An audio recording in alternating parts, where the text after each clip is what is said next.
So you're growing up in Boston. Your father's building a company that's becoming one of the biggest mutual fund complexes in the world. Was it complicated growing up with your father and family being so famous, or were you relatively anonymous as a young child? We were not famous at all. weren't? I mean, this was the equity market in the Right. 1970s, David. So Nobody you in were the never- equity no. markets in the 70s was famous. People Right. thought the equity markets were dying back then. I mean, people were asking my father, why are you still doing this? So you grew up relatively modestly, you would say? We were comfortable, Okay. but not any lifestyle that anybody would be wanting to show on TV or be particularly impressed with.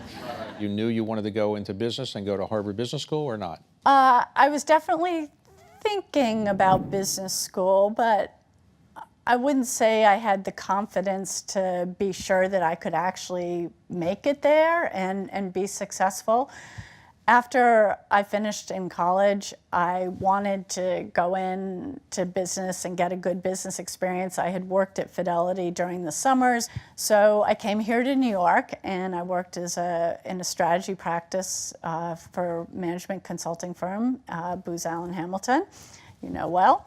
And that was a great experience. I had been a liberal arts undergrad, so being immersed in business analytic challenges was a terrific experience. Did your father say, okay, now you have an obligation to come into the family business? He never said I had an obligation to come into the family business. And it's interesting because both of my parents always encouraged me and my siblings to do what we wanted to do the things that we were most passionate about with our lives.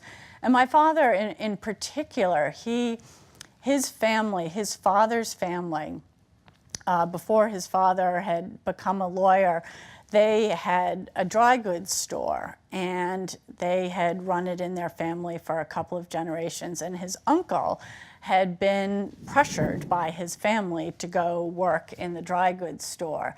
And he hated it. He didn't enjoy the work. He did it because he was pressured by his family to follow this tradition and go into the family business. And it made a real impression on my father. And he said, I never want to pressure into my kids because I wouldn't ever want my kids to have this life that his uncle had. So on your own, you chose to go into the business. And did your father say, if you work hard in 20 or 30 years, you'll be the CEO, or he never promised that? No, he was not a guy who made promises to anybody. So when you're working in a family business and your father is the CEO, is it awkward at times because people presume that you're going to rise up because of your family connections? It can be awkward, particularly when people don't know you. If people don't know you, they tend to presume something about you, and it tends to be one extreme or the other. But as with any work environment, everybody has to show up for work and do their best job that they can to produce the best work product that they can and make their contribution to the business.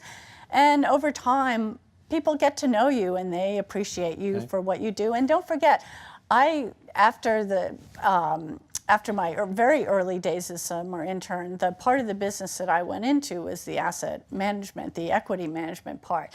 And as an equity analyst, you're given responsibility for a group of stocks, and you have to make recommendations as to whether the fund managers should buy, sell, or hold the stocks. And you are judged by how well you do on your recommendations. So if you tell all the fund managers to buy stocks that go down, then you don't do so well. And no one can really excuse that.